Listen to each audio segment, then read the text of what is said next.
There's a moment in every person's life where the light seems to vanish, not just outside inside. It creeps in slowly at first, like a shadow stretching across a field at dusk. You wake up and something feels off. You're still you, but heavier. The laughter doesn't land the same. The dreams you once chased seem distant, irrelevant. You can't explain it to anyone because on the outside everything might look fine. Yet inside there's a silence that feels like it's swallowing you. A darkness, a void. And you begin to wonder, what's wrong with me? But what if I told you that nothing is wrong? What if I told you that this darkness isn't your enemy, it's your invitation? We've been taught to fear the dark. We've been conditioned to associate it with danger, loneliness, failure, even evil. From childhood, we're handed flashlights and nightlights, told to stay away from what hides in the shadows. But here's the truth no one wants to say out loud. The darkness inside you is not a mistake. It's not a flaw. It's a threshold. And if you're feeling it, really feeling it, means you're standing at the edge of something enormous, something real, something powerful. You see, the darkness doesn't show up because you're broken. It shows up because the old version of you is outgrowing its shell.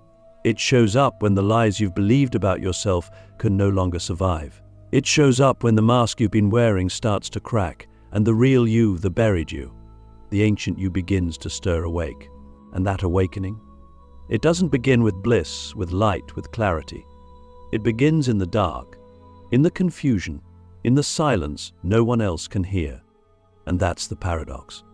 The very thing you think is pulling you down is actually the force pulling you inward, into your depth, into your truth, into your power. Because real power doesn't come from pretending to be okay. It doesn't come from always being in control, always being positive, always being spiritual. Real power comes from facing what we've been running from sitting with the parts of ourselves we swore we'd never show anyone, from embracing the fractures, the doubts, the shadows, and not trying to fix them, but simply being with them. Have you ever asked yourself why the darkness is there in the first place? What it's trying to reveal to you? We often think it's a punishment, a sign we're off track. But what if it's actually a signal that you're right where you need to be? What if your soul is trying to initiate you into a new level of consciousness, and the only way through it is through it, not around, not above, through? That's why the people who feel the most lost are often the ones closest to a breakthrough. Because when you finally stop numbing, when you finally drop the performance, that's when the real work begins. And it's terrifying, yes. But it's also sacred, because the darkness isn't just a void. It's a womb, a place of gestation. A place where the old dies so the new can be born. And you, my friend, are not falling apart. You are being remade, but remaking hurts, and that's okay. You don't need to rush it. You don't need to force clarity. You don't need to be positive. What you need is presence. You need to stop running and start listening, because the darkness inside you is speaking. It's not screaming. It's not demanding. It's whispering. And the whisper says, there is more to you than you've allowed yourself to know. There is power here. There is truth here. But you must be willing to sit in the silence long enough to hear it. So many people miss this. They try to escape the darkness with distractions, more work, more noise, more spiritual bypassing. They chase the next high, the next affirmation, the next guru. But the ones who truly awaken are the ones who go the other way. The ones who dare to sit in the stillness. The ones who ask the hard questions. The ones who say, maybe this isn't a breakdown. Maybe this is a doorway. Are you willing to ask yourself that question? When was the last time you truly sat with your own emptiness without trying to fill it? What do you think might be waiting for you on the other side of your fear? Because the darkness you feel inside is not random. It's not meaningless. It's intelligent. It's alive. And it's tailored to you. It knows exactly what needs to go, what needs to be seen, what needs to be remembered. And here's the most important thing, you're not alone in this. Every great mystic, every truth seeker, every soul who's ever stepped into their real power has passed through this same valley. They all felt the weight, the grief, the confusion, but they didn't let it define them. They let it refine them. They allowed the darkness to carve away the false, to strip them down until only the essential remained. That's what you're being invited into now. So don't run, don't numb. Don't make your darkness wrong. Instead, ask it, what are you here to show me? Let it speak. Let it teach. let it initiate you. Because you are not broken. You are becoming. And the more darkness you feel right now, the closer you are to the fire that has always lived inside you. The fire that can't be extinguished. The fire that is you before the world told you who to be. In the next chapter of this journey, we're going to explore how to navigate the dark without losing yourself. How to distinguish between the voice of fear and the voice of truth. And how to begin turning that inner darkness into fuel for your awakening. Click subscribe to this channel to get more profound spiritual lesson. There comes a moment in the darkness when the silence stops being empty. At first, it's just space vast, endless, terrifying. You feel like you're floating in a void, disconnected from everything that once made sense. Your beliefs, your identity, your goals, they all seem to lose their meaning. You ask yourself, who am I without all these things? And the answer doesn't come right away. That's the test. The void waits to see if you'll fill it with noise, or if you'll let it fill you with something deeper. This is the moment when most people turn back. They interpret the silence as abandonment. They panic and run into whatever distraction they can find: food, work, social media, even spiritual practices that become rituals of avoidance. But those who stay in the void long enough begin to notice something strange. The silence is not empty. It is alive. It listens, and eventually it begins to speak. The voice that emerges from the void is not loud. It's not dramatic. It doesn't shout over your thoughts or demand your obedience. It's subtle, like a breeze moving through a forest. It doesn't tell you what to do, it reminds you of what you've always known. It speaks in feelings, in symbols, in sudden clarity that arrives like lightning in the middle of a storm. And when you hear it for the first time, something inside you softens, because this voice doesn't come from fear. It doesn't come from your conditioning. It comes from truth. But here's the challenge. The voice of truth often contradicts everything you've been taught. It will ask you to let go of identities that once made you feel safe. It will nudge you to walk away from relationships, careers, environments that no longer reflect your soul. It will tell you things you don't want to hear but need to hear. And that's when the real inner conflict begins. Because now you can't pretend you don't know. You've heard it. You felt it. And once you know the truth, ignoring it becomes its own kind of suffering. So how do you tell the difference between the voice of truth and the voice of fear? Listen closely. Fear is loud, urgent, panicked. It wants you to act immediately, to fix, to control. Fear speaks in should, in what if, in you're not enough. But truth? Truth is quiet, grounded. It doesn't rush. It doesn't manipulate. It simply is. It speaks from a place that feels ancient, steady, and unshakable. When truth speaks, your body knows. There's a resonance, a stillness, a sense of coming home. But hearing the voice of truth is only the beginning. Acting on it, that's where the transformation happens. That's when faith becomes real. Because truth will never demand that you believe in it. It will invite you to trust it. And trust cannot be forced. It must be chosen. Again and again. Even when it leads you into the unknown. Especially when it leads you into the unknown. That's why the void is sacred. Because it strips away everything that is not truth until only truth remains. And in that place you begin to realize that the darkness you feared was never darkness at all, it was depth. It was the space where your soul could finally speak without interruption. It was the part of you that never bought into the illusion, patiently waiting for your return. So now, the question becomes, what is your truth trying to say to you right now? Not the version of you that performs for the world. Not the version of you that's afraid of being judged, but the raw, unfiltered self behind it all. What is that self longing for? What is it ready to release? What is it daring to become? Because once you start hearing the voice of truth, you can't go back to sleep. The life you built on falsehood begins to feel unbearable. The roles you played, the masks you wore, they start to itch. You begin to crave something real, something that aligns with the frequency of your soul. And that craving, that hunger, that is your power beginning to stir. You see, the darkness wasn't a detour. It was a descent into your own depths, a sacred collapse of everything that was never truly you. And as you rise from that collapse, you begin to remember. Not in your mind, but in your being. You remember your strength. You remember your intuition. You remember that you were never lost, you were only buried. And now the excavation has begun. In the next part, we'll dive into what happens when you begin to embody this truth. How your external world starts to shift, often violently, in response to your inner alignment, and how to navigate the chaos that comes with becoming undeniably yourself. The moment you begin to live in alignment with your inner truth, the world you once knew starts to tremble.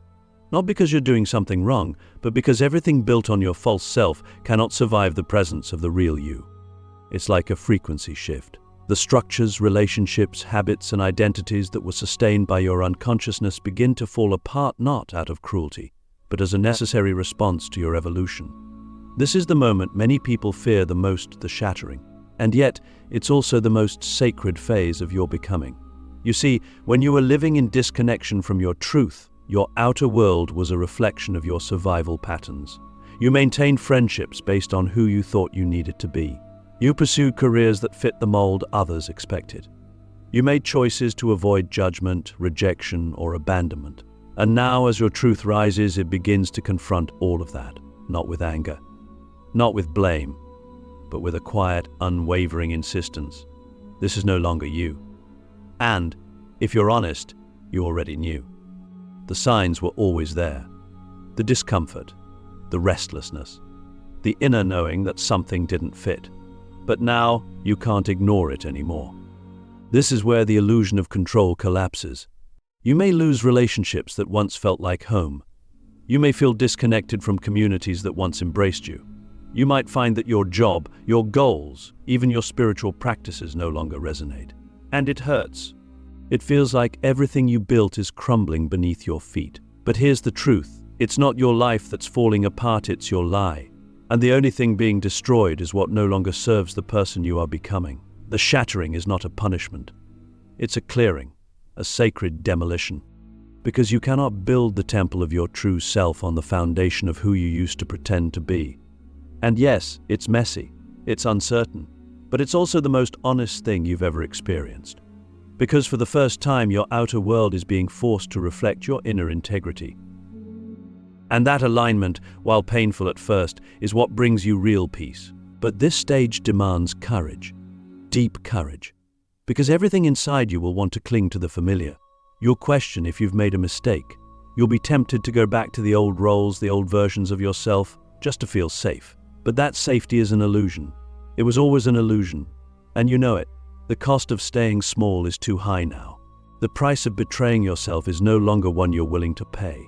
So what do you do when your world is breaking around you? You stop trying to hold it together. You let it fall. You bless the pieces as they shatter. You thank the illusions for what they taught you, and then you release them. You begin to trust the destruction as much as you trusted the silence.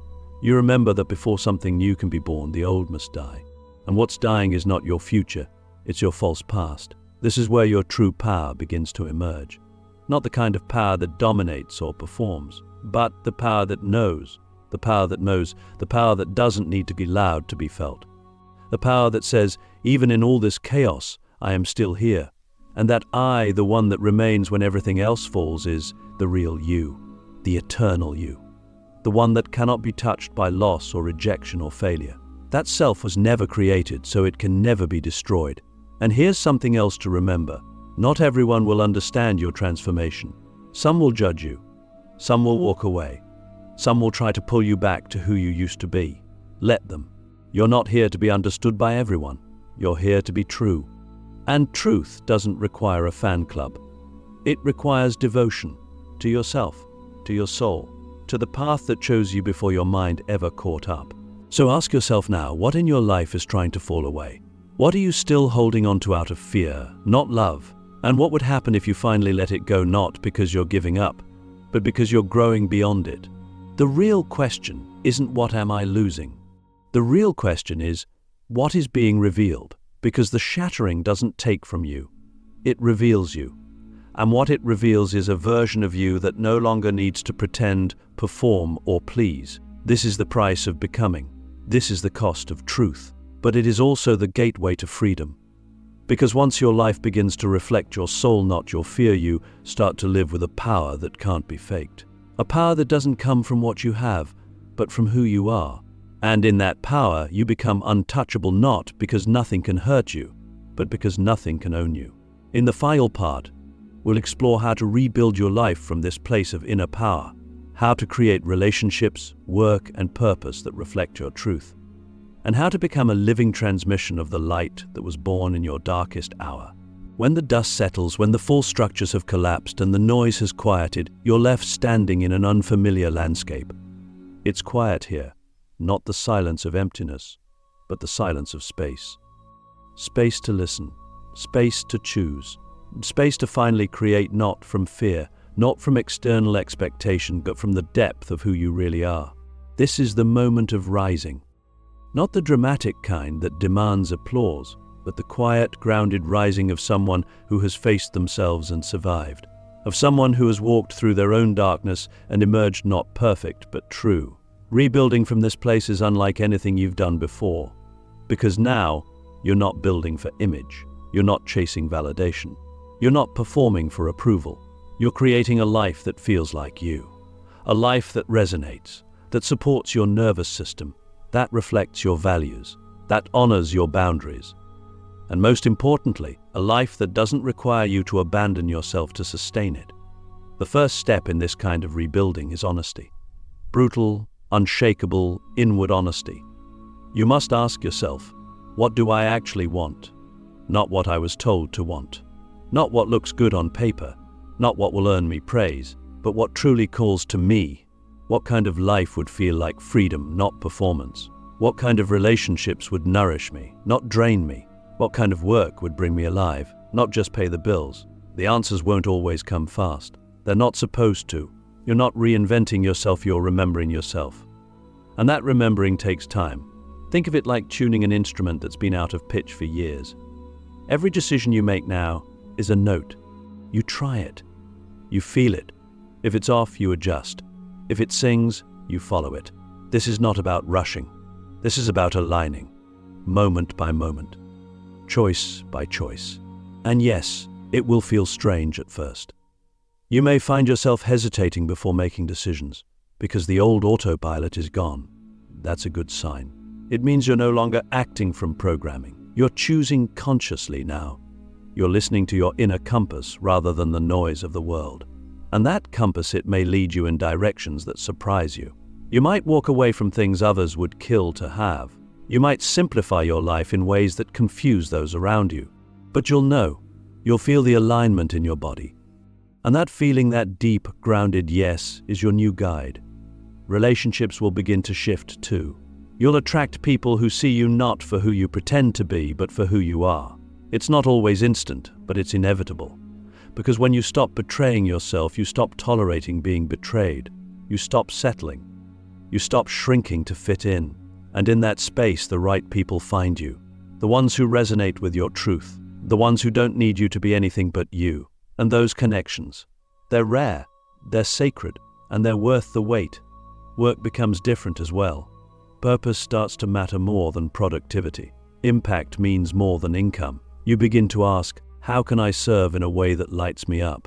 And when your gifts flow from your authenticity, they carry a frequency that others feel. You're no longer trying to convince anyone of your worth. You embody it.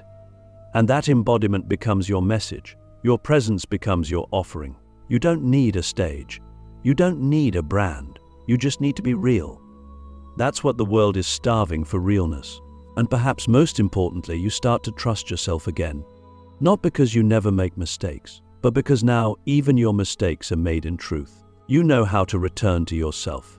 You've walked through the fire and discovered that your soul is indestructible, that your light doesn't come from avoiding darkness, it was forged in it. And that knowing becomes your foundation, your anchor, your compass. So here you are, not at the end, but at the beginning of something completely new. A life that honors your soul. A path that doesn't require you to abandon your truth. You've faced the void. You've heard the voice. You've allowed the shattering. And now you rise not as someone reborn, but as someone revealed. You don't need to prove your power. You are your power. You don't need to chase the light. You carry the light. You don't need to be chosen. You have chosen yourself. And now the world will feel it. One breath at a time. One step at a time. One truth at a time. Welcome to the life that matches who you really are. It was always waiting for you.